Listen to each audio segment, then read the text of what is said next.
एक सेठ जी थे जो दिन रात अपना काम धंधा बढ़ाने में लगे रहते थे। उन्होंने तो बस शहर का सबसे अमीर आदमी बनना था। धीरे धीरे पर आखिर वे नगर के सबसे धनी सेठ बन ही गए। इस सफलता की खुशी में उन्होंने एक शानदार घर बनवाया। गृह प्रवेश के दिन उन्होंने एक बहुत शानदार पार्टी का आयोजन किया। जब सारे मेहमान चले गए तो वे भी अपने कमरे में सोने के लिए चले गए। थकान से चूर जैसे ही बिस्तर पर लेटे, एक आवाज़ उन्हें सुनाई पड़ी, मैं तुम्हारी आत्मा हूँ और अब मैं तुम्हारे शरीर को छोड़कर जा रही हूँ। सेठ घबराकर बोले, अरे तुम ऐसा नहीं कर सकती, तुम्हारे बिना तो मैं मर ही जाऊंगा। देखो, मैंने वर्षों के तन तोड़ परिश्रम के बाद यह सफलता अर्जित की है। अब जाकर इस सफलता को आमोद प्रमोद भोगने का समय आया है। 100 वर्षों के बाद टिके ऐसा मजबूत मैंने मकान बनाया है। यह करोड़ों रुपए का है, सुख सुविधा से भरपूर घर मैंने तुम्हारे लिए ही तो बनाया है। तुम यहाँ से मत जाओ। आत्मा बोली, यह मेरा घर नहीं है, मेरा घर तो तुम्हारा शरीर था। स्वस्थ ही उसकी मजबूती थी, किंतु करोड़ों कमाने के चक्कर में तुमने इसके रख रखाव की अवहेलना की है।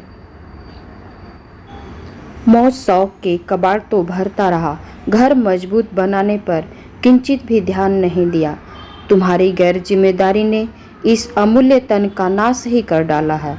आत्मा ने स्पष्ट करते हुए कहा, अब इसे ब्लड प्रेशर, डायबिटीज, थायराइड, मोटापा, कमर दर्द जैसी बीमारियों ने घेर लिया है। तुम ठीक से चल नहीं पाते,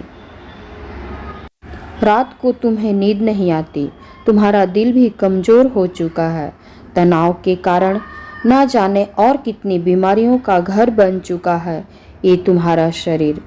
अब तुम ही बताओ, क्या तुम किसी ऐसे जर्जरित घर में रहना चाहोगे जिसके चारों ओर कमजोर व असुरक्षित दीवारें हों, जिसका ढांचा चरमरा गया हो, फर्नीचर को दीमक खा रही हो, प्लास्टर और रंग रोगन उड़ चुका हो, ढंग से सफाई तक न होती हो, यहाँ वहाँ गंदगी पड़ी रहती हो, जिसकी छत टपक रही हो, जिसके खिड़की दरवाजे टूटे हों?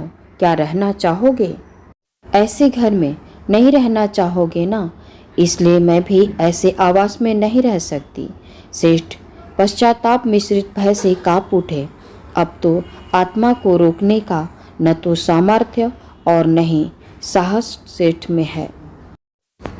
एक गहरी निश्वास छोड़ते हुए आत्मा सेठ जी के शरीर से निकल पड़ी।